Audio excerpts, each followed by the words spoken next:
정관용의 시사본부. 여러분 안녕하십니까? 정관용입니다.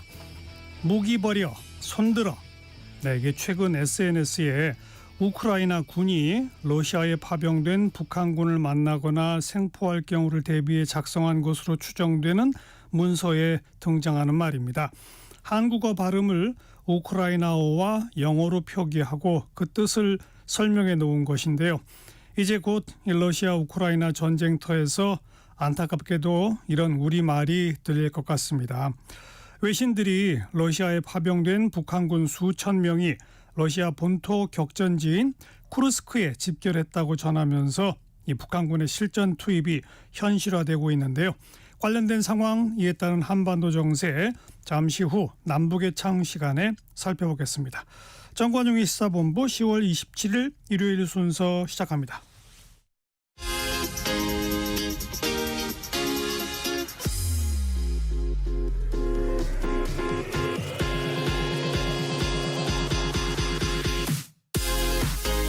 대한민국 시사의 중심 토요일, 일요일 낮 12시 10분 KBS 1라디오 정관용의 시사본부.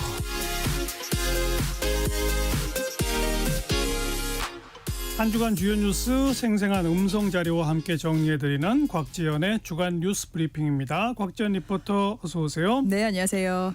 윤석열 대통령, 한동훈 국민의힘 대표 용산 대통령실에서 지난 월요일 면담을 가졌죠. 네, 그렇습니다. 비공개로 1시간 20분 정도 김건희 여사 문제를 비롯한 여러 현안에 대한 이야기 나눴습니다. 한동훈 대표는 김 여사의 대외 활동 중단을 포함한 자신의 요구사항을 대통령에게 이야기한 걸로 그렇게 전해졌습니다. 면담이 진행된 지난 21일 월요일 KBS 9시 뉴스로 자세한 소식 들어보겠습니다. 한동훈 국민의힘 대표와 악수를 나누는 윤석열 대통령. 면담은 밝은 표정으로 시작됐습니다. 예정 시간보다 25분가량 늦게 만났는데 윤 대통령은 외교 일정으로 늦었다고 양해를 구했습니다. 나도 사무총장하고 전화 통화를 하고 영국 외교부 장관이 이제 윤 대통령과 한 대표는 약 10분간 산책한 뒤 본격적인 대화에 들어갔습니다. 정진석 대통령 비서실장이 배석한 채 약 70분간 이어진 대화에서 한 대표는 과감한 변화와 쇄신을 말했습니다. 이른바 김건희 여사 관련 3가지 사항을 요청했습니다. 대통령실 인적 쇄신, 대외 활동 박정아 중단, 국민의힘 당대표 비서실장 의혹 사항들 설명 및 해소, 그리고 특별감찰관 임명의 진행 필요성. 개혁의 추진 동력을 위해 부담되는 이슈들을 선제적으로 해소할 필요성이 있다는 겁니다. 여야 의정 협의체의 조속한 출범 필요성, 정부의 각종 개혁 정책과 외교안보 정책에 대한 지지 의사도 밝혔습니다. 대통령실에선 회동 결과에 대한 구체적인 언급을 피했습니다. 다만 대통령실 관계자는 격의 없이 대화를 나눴다면서 헌정유린을 막아내고 정부를 성공시키기 위해 당정이 하나가 되자는데 의견을 같이 했다고 설명했습니다. KBS 뉴스 이현준입니다.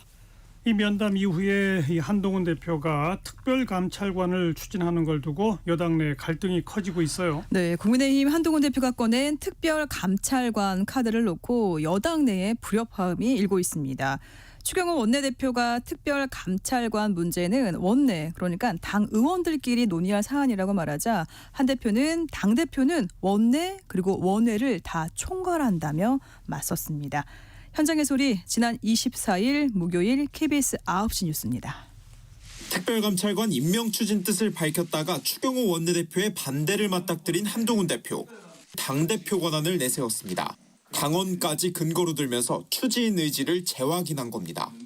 당대표는 법적 대외적으로 당을 대표하고 당을 한동훈 국민의힘 통할합니다. 대표입니다. 당연한 말이지만 원내든 원외든 당 전체의 업무를 총괄하는 임무를 당대표가 수행하는 것이죠. 친한계도 김건희 여사 문제 해법이 시급하고 절실하다며 지원 사격에 나섰습니다. 특별감찰관 제도조차 온갖 비합리적 이유를 들어가며 도입을 회피한다면 그것이 여론과 민심으로부터 어떤 평가를 받고 어떤 결과를 초래할지는 불보듯 뻔합니다. 의원들 단체 대화방에선 신속한 의원총회 개최와 추 원내대표의 입장 표명을 촉구하는 목소리가 이어졌습니다. 하지만 추경호 원내대표 측은 당원의 다른 규정을 근거로 특별감찰관 후보 추천 문제는 원내대표 권한이라고 반박했습니다. 친윤계의 반발 속에 투톱 간 갈등 양상에 대한 우려도 나왔습니다. 한 대표께서 제안을 하고 의원총회에서 논의를 해서 결정을 해야 되는데 그런 절차 없이 그냥 무작정 난 갈 테니까 내 뒤를 따라라. 미뤄지고 있는 북한 인권재단 이사도 함께 임명하자는 이제 원내 전략에 조금 차질이 있는 거 아닌가라는 걱정 같은데 이건 뭐 갈등으로 심화될 사안은 아니라고 생각합니다. 세 번째 발의한 김여사 특검법 표결 목표일을 다음 달 14일로 잡은 더불어민주당은 국민 요구는 특별감찰관 임명이 아니라 특검을 받으라는 거라며 대여 압박을 계속했습니다. KBS 뉴스 이윤입니다. 오늘 프로그램 시작하면서도 말씀드렸습니다만 러시아로 이동한 북한군이 3천여 명에 달하는 걸로 파악됐다고 국가정보원이 밝혔죠. 네, 그리고 12월쯤에는 파병 인원이 만여 명에 달할 걸로 그렇게 예측을 했습니다. 북한군의 러시아 파병 소식이 북한 내부로 퍼지면서 군인 가족들이 오열했다 이런 얘기도 나올 정도입니다. 북한 당국이 파병 군인 가족들을 통제를 하려고 이들을 이 별도의 장소로 이주시킨 정황을 포착했다고 국가정보원이 밝혔습니다. 지난 23일 수요일 KBS 9시 뉴스입니다. 앞서 북한군 특수부대 1,500여 명이 러시아 블라디보스토크로 이동했다고 밝힌 국가정보원. 현재는 러시아로 이동한 북한군 병력이 3천여 명까지 늘었다며 12월쯤에는 총 1만 명에 달할 것으로 전망했습니다. 폭풍군단이라고 하는 특수전 부대가 주력으로서 박성훈 국회 정보위원회 야당 간사입니다. 그리고 러시아 내 다수 훈련 시설에서 분산돼서 현지 적응 중에 있는 것으로 보인다고 합니다. 국정원은 또 러시아군이 한국어 통역 자원을 대규모로 선발하는 동향과 함께 북한군의 군사장비 사용법과 무인기 조종 등의 특수교육도 진행 중인 사실도 파악했습니다. 아울러 러시아군 교관들이 파병원 북한군에 대해 평가하길 체력과 사기는 우수하나 드론 공격 등 현대전 이해가 부족해 실제 전선 투입 시 많은 사망자가 발생할 것으로 판단한다고 보고했습니다. 북한 당국이 관련 사실을 일절 알리고 있지 않지만 파병군인 가족들이 크게 오열하고 있다는 소문 등이 내부에 퍼지고 있다며 이들을 격리해 관리하는 동향도 포착했다는 겁니다. 철저한 입단속과 함께 이성권 국회 정보위원회 여당 간사입니다. 통제 관리하기 위해서 이들을 모처로 집단 이주 격리하고 있는 정황도 포착이 되고 있다고. 다만 국정원은 북한군이 우크라이나 전쟁 격전지에 배치됐는지에 대해서는 확답하지 않았고 파병된 북한군 일부가 탈영했다는 우크라이나 매체 보도에 대해서도 별도로 보고하지 않았습니다. KBS 뉴스 양민철입니다. 이 북한군의 러시아 파병에 대해서 아주 신중한 입장을 보여왔던 미국 정부도 첫 공식 입장을 냈죠. 네, 국정원에서 북한군 파병 발표를 한 지 닷새 만에 미국 정부의 첫 공식 입장이 나왔습니다. 현지 시각으로 23일 미국 국방장관은 이탈리아 로마에서 기자들과 만나서 북한 병력이 러시아에 있다는 증거가 있다고 이렇게 말했습니다. 러시아에 있는 북한 병력의 규모 그리고 파병 지역은 언급하지는 않았지만 계속 지켜봐야 된다. 북한군 파병은 매우 심각한 문제고 유럽뿐만이 아니라 인도 태평양 지역에도 영향을 미칠 거라고 우려했습니다. 미국 정부의 공식 입장이 이렇게 확인되면서 북한군 러시아 파병에 대한 한미 당국 간의 공조도 더 탄력을 받을 걸로 그렇게 전망되고 있습니다. 이런 가운데 김정은 위원장은 대륙간 탄도미사일 기지를 시찰하면서 핵 무력을 과시했어요. 네, 김정은 위원장이 전략 미사일 기지를 시찰했다면서 북한 매체가 사진을 공개했습니다. 미국 괌 기지와 또 일본 전역을 타격할 수 있는 것으로 알려진 극초음속 미사일을 쓰다듬고 있는 모습입니다. 그동안 북한이 극비에 붙여온 이런 전략 미사일 기지의 모습이 담긴 사진을 공개한 거는 이번이 처음입니다. 공개한 이유는 북한 특수부대의 러시아 파병이 공론화된 이런 상황에서 자신들이 핵을 가지고 있다는 것을 과시하려는 분석이고요. 또 미국 대선을 의식한 그런 행보로 풀이되고 있습니다. 윤석열 대통령은 상황에 따라서 우크라이나에 공격용 무기를 지원할 수도 있다. 이런 뜻을 밝혔죠. 네, 북한군의 러시아 파병으로 한반도와 유럽 안보의 위협이 커진 그런 상황이죠.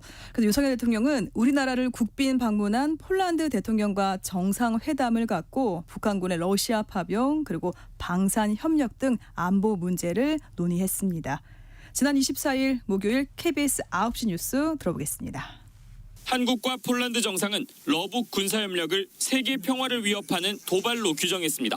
특히 윤 대통령은 정부가 상황에 따라 우크라이나에 공격용 무기를 지원할 수 있다고 직접 밝혔습니다.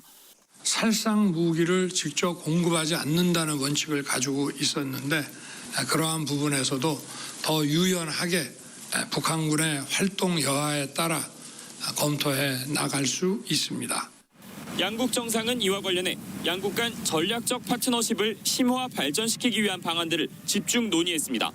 무엇보다 최근 협력이 크게 강화된 방산 분야에서 성과를 낼 수 있도록 양국 정부가 적극 지원하기로 뜻을 모았습니다. 방산협력 준비를 적극 모색하고 있는 바이며 조만간 방산협력에 관한 좋은 소식이 있을 것으로 기대합니다. 안제이 두다 폴란드 대통령입니다. 우크라이나의 평화 회복과 재건을 위해서도 공동 노력하기로 했습니다. 양국 정상은 또 원전을 비롯한 무탄소 에너지를 중심으로 에너지 안보 분야 협력도 확대하기로 했습니다. KBS 뉴스 정세배입니다. 우리 국방부 장관은 러시아에 보내진 북한군은 총알바지 용병에 불과하다 이렇게 말했어요. 네, 북한군들이 러시아 군복으로 바꿔 입고 또 아무런 작전 권한 없이 러시아군의 통제로 움직이는 거에 대해서 김용현 국방부 장관은 파병이 아니라 이건 용병이라는 표현이 적절하다 이렇게 말했습니다. 군대의 지휘 체계를 유지하면서 본국의 표식을 달고 또 파병부 대원으로 활동하는 통상적인 파병과는 다르다는 겁니다. 파병부대로 알려진 북한군 특수작전군 11군단, 이 폭풍군단 외에 다른 부대의 이런 군인도 파병되고 있을 것 같다고 김용현 장관은 밝혔습니다. 네. 자, 마지막으로 대한의학회 등 의사단체 2곳이 여야 의정 협의체에 참여하겠다고 밝혔어요. 네, 여야 정부 그리고 의료계가 함께하는 협의체를 만들자는 제안이 나온 지 40여일 만에 의사단체 중에 처음으로 2곳이 참여를 선언했습니다. 의료계 학술단체인 대한의학회 그리고 전국 40개 의대 학장들이 모여있는 단체죠. 한국의학대학 의학전문대학원 협회 이렇게 2곳입니다. 이들은 정부의 의대 증원 정책에는 반대하고 있지만은 의료 붕괴를 더는 묵과할 수 없어서 나섰다. 이렇게 참여의 배경을 전했습니다. 지난 22일 화요일 KBS 9시 뉴스 들어보실 텐데요. 이 보도 내용 안에 이진우 대한의학회장 그리고 이종태 의대협회 이사장의 목소리입니다. 의료계 학술단체인 대한의학회와 의대 학장들 단체인 한국의과대학 의학전문대학원협회가 여야의정협의체에 참여를 결정했습니다. 정치권의 협의체 제안 한 달여 만에 의사단체 중에는 처음으로 참여 뜻을 밝힌 겁니다. 두 단체는 잘못된 정책 결정으로 인한 의료 붕괴를 더는 묵과할 수 없다고 설명했습니다. 해결의 기미가 안 보이고 희망도 안 보이고 있는 상태에서 의료 현장에서는 여러 가지 잘못된 정책들이 실행되고 있는 상황에 있습니다. 참여해서 그런 부분들을 고치고자 참여 원칙으로 의대생 휴학 승인과 함께 2025학년도 포함 의대 정원 논의 등 5가지를 제시했습니다. 학생들이 재적이나 유급에 몰리는 상황이 될 수가 있고 하기 때문에 이런 부분은 여야 의정 협의체에 나아가는 전제 조건이기도 합니다. 여야와 정부는 두 단체의 참여 결정을 환영하며 협의체 출범 준비를 서두르고 있습니다. 하지만 일관되게 불참 뜻을 밝힌 의사단체에선 의견이 분분했습니다. 정부의 의대 증원 입장에 변함이 없는 상태에서 참여에 실효성이 있을지 회의적인 시각도 있습니다. 먼저 대한의사협회는 두 단체의 결정을 존중한다면서도 현 시점에서 협의체 참여는 없다고 했고 의대 교수 단체들은 입장이 엇갈렸습니다. 의정 갈등의 핵심에 있는 전공의와 의대생 단체는 SNS를 통해 허울뿐인 협의체에 참여할 의향이 없다고 일축했습니다. KBS 뉴스 주현지입니다. 주간 뉴스 브리핑이었습니다. 곽지연 리포터 수고하셨어요. 고맙습니다. 정관용의 시사본부 듣고 계십니다. 12시 24분 지났네요. 기상청 교통정보센터 차례로 연결합니다. 기상청의 송소진 씨. 휴일인 오늘은 전국이 대체로 흐리겠고 선선하겠습니다. 한낮 기온이 서울, 광주 20도, 대구 21도, 부산, 제주 22도 등으로 20도 안팎에 머물면서 어제보다 1도에서 5도 정도 낮겠습니다. 지금 제주도와 전남, 경남 지역에는 비가 오는 곳이 있습니다. 밤까지 제주도에는 5에서 40mm, 전남과 경남에는 5에서 10mm의 비가 내리겠고요. 전북과 경북 남부 지역에도 약한 비가 오락가락하거나 빗방울이 떨어지는 곳이 있겠습니다. 중부지방은 오늘 흐리기만 하겠습니다. 월요일인 내일도 전국이 대체로 흐린 가운데 동풍의 영향으로 동해안과 제주도에 가끔 비가 내리겠고요. 내일 기온은 오늘과 비슷할 전망입니다. 현재 서울의 기온은 18.3도입니다. 날씨 정보였습니다. 이어서 이 시각 교통 상황을 KBS 교통정보센터 임초희 씨가 전해드립니다. 네, 이 시각 교통정보입니다. 경부고속도로 서울 쪽 옥산에서 청주 또 안성 분기점에서 모두 교통량이 늘었습니다. 이후 기흥 부근 1차로에 고장난 버스 멈춰 있어서 주의를 하셔야겠습니다. 더 가서는 판교 그리고 달래내에서 반포까지 각각 정체고요. 서울 시내 올림픽대로 잠실 쪽으로 수산시장에서 반포대교까지 정체인데요. 반포대교 부근 1차로에서 사고가 났습니다. 강변북로 일산 쪽으로 동호대교 부근 1차로에서도 2시간 가까이 사고 처리 중인데요. 성수대교부터 정체가 심합니다. 오늘 여의도와 세종대로 일대에서 대규모 집회가 열립니다. 여의도는 여의대로 마포대교 남단에서 서울교 쪽으로 전 차로가 통제가 되고 있고요. 반대 방향 차로로 나눠서 통행시키고 있습니다. 세종대로 광화문 주변길도 대대적으로 통제에 들어간 곳 많은데요. 숭례문 방향으로 동화면세점 앞 전 차로가 막혀 있습니다. 오늘 여의도와 도심 일대 차를 갖고 이동하실 예정이라면 웬만하면 대중교통 이용하시는 게 낫겠습니다. KBS 교통정보센터에서 임초희였습니다.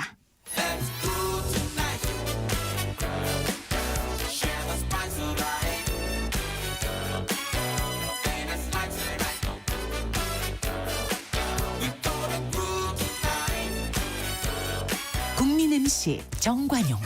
KBS 1라디오 정관용의 시사본부. 들어보면 달라요.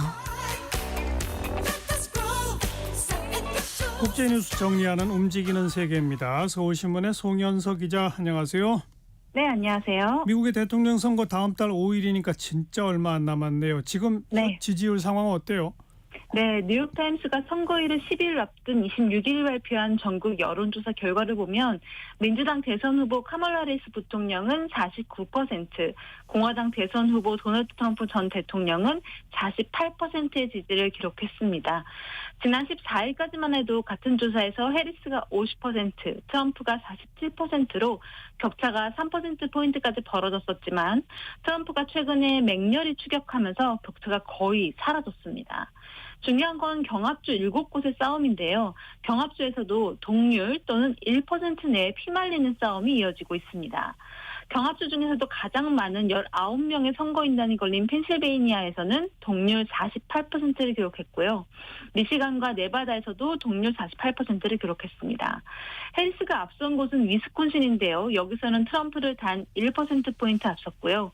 트럼프가 앞선 곳은 조지아와 노스캐롤라이나인데 여기서도 해리스를 단 1%포인트 앞섰습니다. 참 초박빙이네요. 결국은 어디서 승부가 갈릴까요?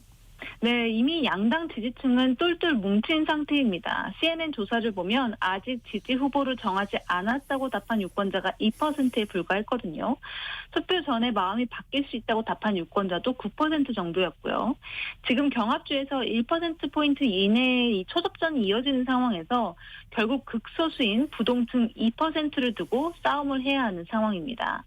워싱턴 포스트도 선거 승패는 각 캠프가 지지층을 결집하고 아직 누구를 지지할지 결정하지 못한 극소수의 유권자를 설득할 수 있느냐에 달려있다. 이렇게 전망하고 있습니다. 대선 초일기가 들어가면서 선거전은 공포 마케팅과 네거티브가 난무한 상황인데요.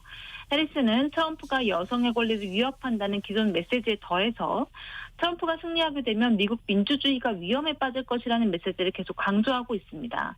트럼프는 미국이 쓰레기통이 됐다라면서 유권자들의 불법 이민에 대한 공포를 자극하고 있습니다.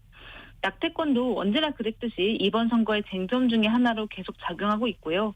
아무래도 트럼프와 힐러리 클린턴 전 국무장관의 이전 대선처럼 이 여성과 남성 후보의 경쟁이다 보니까 남녀 성대결 구도가 좀 두드러지게 나타나는 것도 이번 대선의 특징 중에 하나입니다. 정말 누가 될지 전혀 예측이 불가능한 상황인데 다른 국가들은 어떻게 보고 있어요? 네, 아무래도 초반에는 해리스가 앞서다가 후반 들어서면서 트럼프가 지지율을 따라잡는 모양새다 보니까 유럽연합 국가들도 좀 긴장감을 감추지 못하고 있는 게 사실입니다. 그동안 안보 자체를 미국에 거의 맡기다시피 했던 유럽연합 국가들은 북대서양 조약기구 나토에 반감이 있는 트럼프가 재집권하게 될까 봐 굉장히 노심초사하고 있는 상황이거든요. 그래서 유럽연합을 대표해서 트럼프를 좀 잘 설득하고 달랠 그런 지도자가 누구일지를 벌써부터 고민하는 모양새인데요. 독일 공영방송 도이체벨레에 따르면 만약 트럼프가 재집권했을 때 미국을 상대한 유럽연합 지도자로 가장 먼저 꼽히는 인물은 마르크 리터 나토 사무총장입니다. 네. 리터는 14년 동안 네덜란드 총리를 지냈던 인물이고요. 현재는 나토 수장으로 자리를 옮긴 상태인데 네덜란드 총리 시절 때 트럼프 집권 1기를 동시에 겪었고요. 어차피 나토 회원국이 유럽연합 회원국과 거의 겹치는 부분이 있기 때문에 유럽연합이 트럼프를 상대할 때 가장 경험이 많은 사람이 좋지 않을까라는 이유로 리터 사무총장이 가장 유력한 상황입니다. 헝가리 총리나 폴란드 대통령, 이탈리아 총리도 트럼프 2기 행정부와 코드가 좀 잘 맞출 수 있는 그런 유럽연합의 지도자로 거론이 되고 있습니다. 왜냐하면 이민자 문제에 셋 다 엄격하고 또 성소수자를 탐탁지 않게 여기는 극우 성향에 가깝다는 점에서 트럼프와 코드가 통한다. 이런 분석들이 나오고 있습니다. 네, 지금 뭐 두 후보는 마지막 유세 활동 치열하게 펼치고 있는데 이번 주에는 맥도날드 햄버거 이게 선거 중심에 섰다고요? 네, 맥도날드 브랜드가 굉장히 화제가 됐었습니다. 사진들 많이 보셨을 텐데요. 현지 시간으로 20일에 펜실베이니아주에 있는 한 맥도날드 매장에 트럼프 전 대통령이 깜짝 등장을 했습니다. 앞치마를 두르고 드라이브스루 창구에서 직접 감자튀김도 튀기고요. 매장을 방문하는 사람들한테 인사를 하면서 메뉴를 건네기도 했고요. 그러니까 본인은 부동산 재벌인데 저렴한 패스트푸드를 파는 맥도날드를 이용해서 친서민적인 이미지를 강조하기 위한 것으로 해석이 됐습니다. 근데 문제는 트럼프의 이런 깜짝 유세 활동의 불똥이 맥도날드에 튀었다는 건데요. 네. 트럼프가 맥도날드 매장에서 이렇게 앞치마까지 메고 아르바이트를 할 수 있게 해준 게 혹시 맥도날드라는 글로벌 기업이 트럼프를 지지하는 게 아니냐라는 의혹으로 이어진 겁니다. 그래서 구글에서는 맥도날드 보이콧 검색량이 굉장히 급증을 했고요. SNS에서도 맥도날드 불매 선언이 쏟아지기도 했습니다. 결국 맥도날드는 하루 만에 자사 직원들한테 메시지를 보내서 우리는 빨간색도 파란색도 아니라 황금색이다. 이런 메시지를 밝힐 수밖에 없었는데요. 맥도날드의 메인 색깔인 노란색을 강조하고 파란색인 민주당이나 빨간색인 공화당을 지지하는 게 아니다라는 뜻을 강조한 것으로 보입니다. 그러니까 이번 선거에서 이 해리스 트럼프 다음으로 가장 많이 언급되는 인물이 일론 머스크인데 네. 일론 머스크가 푸틴 러시아 대통령과 비밀 대화를 이어왔다 이런 주장이 나왔어요. 네, 트럼프 전 대통령을 지지하는 일론 머스크가 지난 2년 동안 푸틴 러시아 대통령과 비밀리에 소통해왔다라는 주장이 월스트리트저널을 통해서 나왔습니다. 보도에 따르면 미국과 유럽, 러시아의 전현직 당국자를 인용해서 머스크와 푸틴 대통령이 2022년 말부터 그러니까 전쟁이 시작된 지 약 1년이 채 지나지 않은 시점부터 정기적으로 연락을 주고받았고 사적인 분야라든지 사업 분야 그리고 지정학적 긴장 등에 대해서 내용을 논의했다 이렇게 알려지고 있습니다.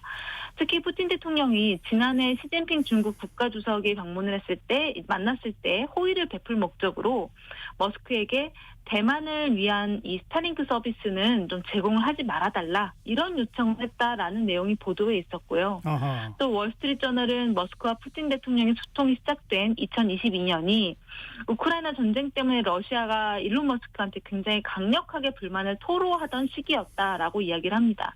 왜냐하면 일론 머스크는 원래 우크라이나에 대한 지지 성명을 밝히면서 초반에 우크라이나한테 스타링크 단말기를 대량 지원하면서 우크라이나 사람들이 비록 전쟁에 처해 있지만 그 전쟁의 참상을 스타링크를 통해서 인터넷을 바로바로 연결해서 전 세계에 알릴 수가 있었거든요. 맞아요. 근데 이 부분에 대해서 이제 러시아가 일론 머스크한테 문제 제기를 했던 거죠. 그러면서 일론 머스크의 사업이나 개인에 대한 어떤 위협을 하기 시작했고 이후에 일론 머스크가 러시아 고위 당국자들과 대화를 하면서 태도가 달라졌다는 겁니다. 실제로 이후부터 일론 머스크가 이제 미국 정부한테 우크라이나에 무기 지원하는 거에 대해서 굉장히 공개적으로 공개적으로 비판을 했고요. 또 전해드린 바가 있었지만 우크라이나군이 이 러시아가 점령한 크림반도를 공격하려고 했을 때 스타링크가 인터넷 접속을 끊어버리는 바람에 공격을 망쳤다라는 의혹을 받기도 했습니다. 예. 참고로 트럼프는 자신이 재선에 성공하면 관료주의 최소화의 목표를 둔 정보 효율성 부서라는 부처를 신설하기로 했고 이 부처의 위원장 자리를 이제 머스크에게 주겠다라고 밝힌 적이 있습니다. 네. 다음 중동 소식. 이스라엘이 결국 이란 본토를 공격했어요. 네, 이스라엘군이 지난 26일 새벽에 이제 세 차례에 걸쳐서 이란의 군사시설을 정밀 타격했습니다. 그리고 이란을 공격하기 위해서 전투기를 출격시키는 모습을 직접 공개하기도 했고요. 이스라엘군은 드론과 전투기 100여 대를 동원해서 이란 내 군시설 20여 곳을 타격한 것으로 알려지고 있습니다. 그리고 이란 내에서는 이스라엘의 이번 공격으로 자국의 군인 4명이 사망했다 이렇게 밝혔는데요. 하마스와 헤즈볼라 수장이 연이어 사망한 이후에 이란이 지난 1일에 이스라엘의 탄도미사일 약 200발을 쏘았습니다. 근데 이스라엘은 이번 공격이 당시에 이란이 했던 공격에 대한 보복이다. 그러니까 지난 1일에 대한 공격에 대한 보복이다. 이렇게 설명을 하고 있는데요. 네. 앞서서 이스라엘은 이란에 대한 공격 수를 놓고 굉장히 고심을 했었죠. 미국하고도 갈등이 있었고요. 이란의 핵시설이나 석유 관련 시설을 공습할 것이다. 이렇게 이야기를 해서 정말 이란뿐만 아니라 전 세계가 긴장을 했었습니다. 결국 조 바이든 미국 대통령이 이 네타냐후 이스라엘 총리와 전화통화를 하면서 미국 대선에 영향을 끼칠 만한 공습은 자제하라 이렇게 압박을 했고 이스라엘은 핵시설이나 석유 관련 시설은 공격하지 않겠다라고 이야기를 하면서 이제 그 군시설 관련된 공격을 이번에 실제 실행한 것으로 보입니다. 이란 쪽은 지금 어떻게 대응하고 있습니까? 이란은 생각보다 굉장히 자제하는 모양새입니다. 원래는 뭐 불바다를 만들겠다, 피바다를 만들겠다 이런 표현을 써가면서 이스라엘에 대한 보복 공격을 다짐해왔던 게 이란이었는데 이번에는 즉각적인 맞보복을 시사하는 강경한 표현도 쓰지 않고 있습니다. 오히려 모든 대응은 적절한 시기에 이뤄질 것이다라는 굉장히 점잖은 표현으로 입장을 밝힌 상태입니다. 네. 이란군 총참모부도 이스라엘 공격이 이란에게 제한적인 피해만 줬다. 그래서 이란은 적절한 시기에 합법적이고 정당하게 대응할 권리를 갖겠다. 이렇게 밝힌 상황입니다. 일단 이란은 유엔 안보리 소집을 요구를 했고요. 이스라엘 공습과 관련해서 국제법을 위반했다. 이런 주장을 하고 있습니다. 그리고 자국 영토가 공격을 받았는데도 즉각적인 대응을 하기보다는 친이란 무장 세력들이 이스라엘하고 싸우고 있는 가자지구나 레바논에서 휴전을 지지한다라는 점을 훨씬 더 많이 강조하고 있습니다. 그래서 이란이 이스라엘과의 전면전을 피하고 싶어하는 모습이 역력하다라는 분석들이 나오고 있습니다. 네, 그 팔레스타인 무장정파 하마스의 수장이 최근 이스라엘에 의해 사망하지 않았습니까? 네. 현재 하마스는 어떻게 운영되고 있어요? 이스라엘이 계속 하마스와 헤즈볼라의 수장을 겨냥한 공격을 이어가고 있죠. 그래서 하마스는 이제 수장 한 명을 내세우는 게 아니라 아예 집단 경영 체제로 돌리는 모양새거든요. 아하. 지난 7월에 하마스 전 통치자인 하니에가 암살된 이후에 이제 카타르 도하에 본부가 있는 통치위원회가 구성이 됐었습니다. 그래서 일단은 이 하마스 대표부 선거가 있는 내년 3월까지는 5명으로 구성되어 있는 통치위원회가 공동으로 하마스를 이끌어가겠다라는 뜻을 밝힌 것으로 전해지고 있습니다. 원래는 이 최근에 사망한 시나르의 후임자를 선출을 하되 외부에는 이 후임자가 누군지를 비밀로 하는 방안도 검토를 했었는데 아무래도 집단 지도체제를 도입하는 쪽으로 의견이 모이고 있다 이렇게 전해지고 있습니다. 자, 다음 일본 소식. 오늘 중의원 선거 시작됐죠? 네, 자민당 총재에 당선된 이시바 시게루 총리가 취임 8일 만인 지난 9일에 중의원을 해산하고 조기 총선을 결정을 했었죠. 2차 대전 이후에 일본에서 가장 짧은 기간 안에 중의원이 해산된 사례로 꼽힙니다. 이시바 총리가 이렇게 여당 지지율이 낮다는 걸 감안했을 때 새 내각을 출범시킴으로 인해서 국민들의 관심이 큰 상황에서 선거를 치르는 게 그나마 유리하다라고 판단한 것으로 보이는데요. 지금 이시바 총리는 이번 선거에서 연립 여당인 공명당과 함께 과반 의석을 달성하는 게 이제 최종 목표입니다. 그래서 여론을 바꾸기 위해서 자민당 파벌 비자금 문제에 연루되어 있던 의원 12명을 공천에서 애초에 배제하는 조치를 취하기도 했고요. 그런데 이렇게 노력하는데도 불구하고 선거가 중반전을 넘어가면서 여론이 도리어 악화가 됐습니다. 아하. 왜냐하면 이시바 총리의 개혁 조치가 일단 충분하지 않다라고 생각하는 국민들이 많고요. 또 소비자 물가 상승률이 2%를 넘어서면서 경제도 좀처럼 나아지지 않다라는 분석들이 많았습니다. 만약에 자민당이 이 접전인 지역구에서 승리를 한다면 자민당 내 비주류인 이시바 총리의 정권 기반이 견고해지는 그런 효과를 가지고 오겠지만 만약에 과반 의석 달성에 실패를 한다. 그러면 자민당 내에서도 총리에 대한 책임론이 커질 것으로 보입니다. 또 야당의 반발로 이시바 총리의 지명조차 제대로 진행되지 못할 가능성도 있기 때문에 이날 선거가 이제 이 이시바 정권의 운명이 달렸다. 이렇게 평가가 되고요. 선거는 오늘 현지 시간으로 오늘 오후 8시에 종료가 되고요. 내일 오전에는 대략적인 결과가 나올 것으로 보입니다. 네, 여기까지 서울신문의 송현석 기자였어요. 고맙습니다. 감사합니다.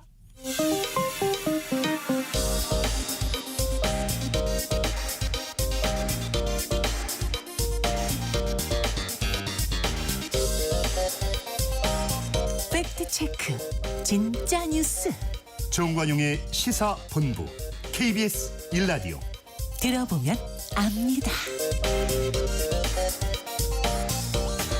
남북의 창 코너입니다. 통일연구원의 조한범 석좌 연구위원, 안녕하세요. 예, 안녕하세요. 자, 북한군이 러시아 본토의 격전지인 쿠르스크에 집결했다는 소식이 속속 들어오고 있죠. 근데 이제 아직은 확인은 안 됐고요. 이제 현재까지 확인된 건 극동 지역에 인민군이 파병이 됐다는 건 이제 우리 국정원, 그다음에 미국 당국이 확인을 했죠. 그건. 예. 근데 이제 쿠르스크는 이제 우크라이나 이제 동남부 돈바스 지역, 그다음에 크림에 있는 여기 이제 남부 회랑이라고 그러는데요. 이 지역은 이제 러시아가 점령을 한 우크라이나 땅이고요. 그렇죠. 여기에 반발해서 이제 북부 쪽에 우크라이나가 쿠르스크 2차 세계대전의 최대 격전지였던 이 평원지대 일부를 이건 거꾸로 우크라이나가 침공을 했어요. 그렇죠. 그러니까 여기는 이제 러시아 영토죠. 여기에 이제 인민군이 파병이 된다라는 설들이 나돌고 있고 근거는 예. 이제 6월달에 이제 러북 북로 신조약에 보면 상대방이 침공을 받아서 전쟁 상태에 놓이게 되면 군사적 및 기타 원조를 제공한다 그러거든요. 맞아요. 근데 이제 남부 서던벨트 이쪽은 러시아가 침공을 한 지역이잖아요. 예. 그러니까 여기 안 맞죠. 그렇죠. 그런데 이제 이쪽 쿠르스크는 거꾸로 우크라이나가 침공을 했으니까 이 조약에 해당이 되거든요. 예. 그러니까 이제 여기가 지금 주목이 되는데 그래서 우크라이나발 얘기죠. 주로 이미 도착을 했다 이런 수천 명이 얘기가 나오고 있는 거죠. 러시아가 침공당한 지역에 북한군이 가서 돕는다. 이제 이런 그 조약에 따른 행동이다. 이런 명분을 내세우겠죠. 그죠? 예, 일단 시나리오는 이렇게 보이네요. 지금까지 투입된 병력은 어느 정도 수준으로 평가됩니까? 이것도 지금 다 설입니다. 그러니까 한미 당국이 확인한 건 3,000명 플러스 알파입니다. 그리고 이제 국정원은 12,000명, 이제 11군단 폭풍군단 중심 12,000명이고 또 우크라이나는 좀 왔다 갔다 합니다만 뭐 10,000명 이상 이렇게 얘기를 하고 지금 뭐 얼마 전 보도에 따르면 뭐 28일까지 5,000여 명이 이제 쿠르스크에 집결할 거다. 이렇게 얘기가 되어 있는데 정확한 명칭은 뭐 규모는 모르지만 예. 현재 나오는 보도를 봤을 때는 이제 4개 여단, 3, 4개 여단, 그러면 이제 1개 사단 10,000명 내외거든요. 예. 요 규모는 거의 뭐 그 모든 정보나 첩보가 일치하는 상황입니다. 뭐 그 병력 숫자는 그렇고 뭐 체계적으로 훈련이 잘 되고 뭐 전투력이 뛰어난 그런 부대라고 봐야 됩니까? 이제 이 부분이 지금 뭐 일단은 폭풍군단이 11군단인데 이제 특수작전군 그러지만 뭐 우리가 알고 있는 뭐 네이비실 대북으로 뭐 우리 뭐 특공 뭐 이런 정말로 최정의 특수부대는 아닙니다. 왜냐하면 군단 자체가 특수부대일 수는 없거든요. 4만에서 8만이. 예. 이 부대를 특수부대라고 하는 이유는 여기 이제 경보병여단, 저격병여단, 항공육전대. 항공육전대는 공수부대고요. 하늘에서 내려오는. 저격병여단은 이제 후방 침투를 통해서 주요 시설을 타격하는 부대고 경보병여단은 산악행군을 통해서 이제 무장은 가볍지만 신속하게 후방 교란을 하는 부대들이거든요. 예. 그러면은 이게 한국 산악전인데 우크라이나는 평야고요. 러우 전쟁은. 그다음에 언어도 모르는데 후방이 침투해서 교란을 한다? 이 부분이 좀 미심쩍거든요. 네. 그러니까 과연 이게 전투 병력일지. 또 하나는 12,000명이라 하더라도 우리가 베트남전에 공병부대, 비둘기부대, 의무부대부터 시작해서 백호, 맹호, 청룡 이 전투부대가 차례로 연 한 32만 명이 갔거든요. 맞아요. 그래서 5,000명 정도가 전사를 했고 11,000명 정도가 부상을 했거든요. 근데 이건 게릴라전이었거든요.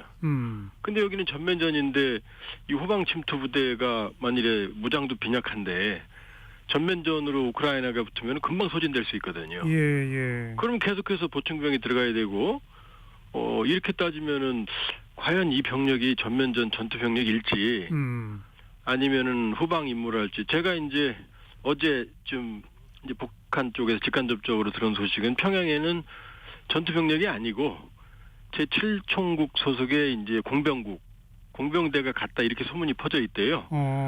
그래서 이게 뭐 정말로 그런 소문이 난 건지 아니면 동해를 우려해서 북한 당국이 헛소문을 퍼뜨리는지 그건 모르겠는데 일단 평양 쪽 북한 쪽에서는 소문이 났고 공병국이라는 소문이 나 있다고 그러거든요. 예. 뭐 7총국은 이미 과거에도 뭐 소치 같은데 4-5만 명 나가서 공사한 적이 있거든요. 그러니까 미국도 지금 신중한데 뭐 우리는 조금 뭐 특정하는 측면이 있습니다만은 아직은 좀 모른다.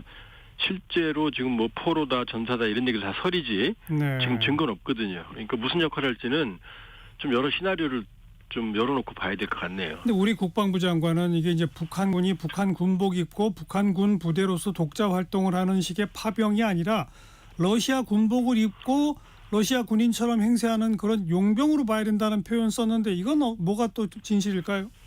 한국군 같은 경우는 8월 됐을 때 한국군 단독으로 이제 합동작전도 했지만 우리 군복 입고 전투했거든요. 그게 정상적인 파병이죠. 그렇죠.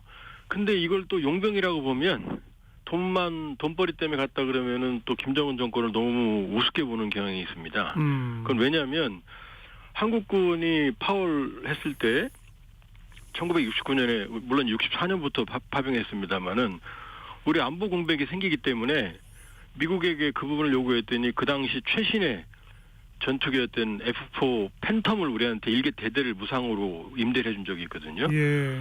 그래서 몇 년 동안 우리가 동북아 뭐 일본, 중국, 소련 모두를 능가하는 최강의 공군력을 가진 데가 있었거든요. 그다음 이런 거를 러시아가 북한에게 주지 말라는 법 없죠. 그다음에 또 북한군이 가서 전투를 하게 되면 거기서 얻는 전투 경험, 지식 이런 것들은 다 우리를 향해 쓰게 되거든요. 예. 그리고 말이 북한군이지만 일단 우리에게는 뭐 인민군으로서는 주적이지만 개인으로 보면 대한민국 잠재적 그 헌법상의 대한민국 국민이거든요. 예. 그 귀순하면 우리가 데려와야 되는 거고 또 거기서 일어나는 모든 건 또 우리한테 연계가 되거든요. 그러니까 이런 부분을 본다 그러면은 이 단순히 용병으로만 취급할 수는 없다. 김정은 정권의 전략적인 판단이 있고 뭐 러시아의 절박함이 있겠지만 용병으로만 본다 그러면 뭐 그냥 돈벌이 때문에 갔다 그러면은 우리가 너무 아니란 판단에 있을 수가 있어요. 좀 더 김정은 정권의 전략적 판단까지도 핵도 ICBM 기술도 뭐 핵심은 아니라도 일부 이전할 수 있거든요. 또 하나는 더 우려가 되는 건 우리가 재래식 전력은 핵은 없지만 북한이 압도적이거든요. 근데 러시아가 이 재래식 전력을 인민군 현대화를 도와줄 수도 있고 이거 눈에 표시도 안 나거든요. 예. 그러니까 단순한 용병 이상의 김정은 정권의 달러 이상의 외화 이상의 전략적 판단으로 봐야지 된다 이렇게 볼 수 있어요. 북한 당국은 러시아 파병을 지금 사실상 인정하고 있죠? 예, 뭐 푸틴 대통령도 그렇고요. 파병이라는 표현은 안 썼지만 뭐 국제법에 어긋나지 않는다 이런 입장이고 이제 뭐 북러 러북 신조약이겠죠. 그다음에 푸틴 대통령은 우리가 알아서 할 일이다 이렇게 했거든요. 왜냐하면 이미 뭐 저도 개인적으로 얻은 첩보 정보로는 지난해에도 이미 인민군이 그 전장 현장에 있었다고 그러거든요. 이제 무기가 갔으니까 관리요원들이 안 갈 수가 없죠. 그러나 전투요원은 아니었고 일부 공병 업무도 나가 있었던 러우 전쟁 이전에 나가 있던 공병국들이 했던 것 같은데 이번에는 10,000명 단위가 간다 그러면 이건 숨길 수가 없거든요. 그러니까 일단 인정을 했지만 그러나 아직도 본인들도 어떤 임무에 투입이 될지는 뭐 푸틴 대통령이나 북한 외무성 발언으로서는 현재는 알 수 없습니다. 그러니까 현장에서 포로로 잡히거나 아니면 인민군 뭐 전사자가 발생을 하면 뭐 그 증거 확보에 그러기 전까지는 이 설만 이제 무성할 것 같고요. 지금 나오는 영상들, 인터넷 영상들 이런 것들도 진위 여부는 불확실하거든요. 그러니까 좀 더 확실한 정보가 있을 때까지는 모든 가능성을 좀 열어둘 필요가 있어요. 네. 자, 우리는 어떻게 대응해야 합니까? 우리 윤석열 대통령은 우크라이나에 이 살상 무기 지원할 가능성까지 열어뒀는데 어떻게 평가하세요? 그 두 가지 극단적인 가능성을 이제 배제해야 되고요. 하나는 뭐냐면 우리 전쟁이니까 적극 참여해야 된다 이거거든요. 물론 우리하고 관계 있습니다. 참전 자체로. 그러나 우크라이나 전쟁의 영향이 한반도로 전이되는 건 막아야 되는 거고요. 예. 또 하나 거꾸로 우리 전쟁 아닌데 남의 전쟁이 왜 끼냐. 그렇지 않습니다. 말씀드렸지만 이 참전 대가로 뭘 받을지 모르는 거고 전투 노하우 그다음에 장비 현대 이런 게 다 우리 안보에 위협이 되거든요. 예. 그러니까 적정 수준에서 관리하는 게 중요하고 일단 우리가 가진 많은 카드로 북러가 일단 참전을 확인됐지만 향후 시나리오는 또 변할 수 있는 거거든요. 그러니까 최악은 막는 일단 관리하는 카드가 필요하고 단계적으로 우리가 가지고 있는 카드를 활용을 해서 최악으로 가는 상태는 막고 또 한반도로 그 러우 전쟁의 영향이 전이되는 걸 막는 게 지금은 과제입니다. 네. 앞으로 만약의 경우 한반도 유사시에 러시아군이 한반도에 오는 겁니까 그럼? 지금 논리적으로는 뭐 그렇죠. 러시아는 푸틴 대통령은 또 러시아 측은 한반도 안보에 피해를 주는 게 아니다. 제3국을 향한 게 아니다. 그렇죠. 뭐 그거는 말도 안 되는 얘기죠. 왜냐하면 북한군이 파병을 했으면 러시아도 빚이 있는 거고 북러 러북 신조약에 의해서 유사시 군대를 파견할 수 있게 돼 있거든요. 그러니까요. 그러니까 이론적이라면은 러시아는 우리한테 적대행위 만일에 물론 우리가 북한을 침략할 가능성은 없습니다만 어쨌든 교전이 벌어지면 러시아는 참여할 수 있는 권리와 의무가 생기는 거거든요. 예. 그러니까 러시아는 사실 이번 행위가 본인들의 절박함에 의해서 필요성에 기인한다고 그 설명을 하고 있지만 그러나 이번 파병 자체는 한반도 안보에 아주 심각한 위협이 되는 건 분명합니다. 네. 그럼 일단 당분간은 북한군이 실제로 우크라이나에서 어떤 역할을 하게 되는지를 좀 지켜봐야 된다. 그 말씀이고 북한군의 역할 여하에 따라 우리의 대응을 신중히 관리하자. 이렇게 정리하면 되겠습니까? 예, 그렇습니다. 네, 골치 아프네요. 참. 조한범 통일연구원의 석좌연구위원이었어요. 고맙습니다. 예, 고맙습니다. 1부 마치겠습니다. 사이먼 앤 가펑클의 엘 콘도르 파사 듣고요. 1시 2부에 다시 옵니다.